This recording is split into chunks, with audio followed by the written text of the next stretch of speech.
What's the meaning of barefoot?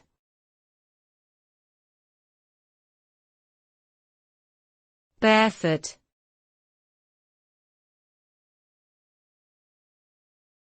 Barefoot.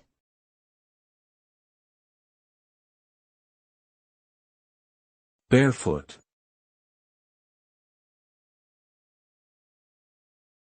Barefoot.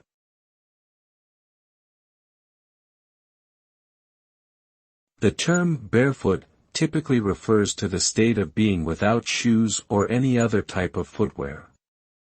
This can occur voluntarily, such as when someone chooses to go barefoot in the grass or sand, or involuntarily, such as when someone cannot afford or access proper footwear. Going barefoot can have both advantages and disadvantages.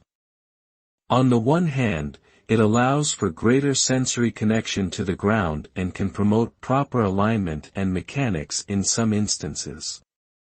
On the other hand, it can increase the risk of injury and expose the feet to pathogens and environmental hazards.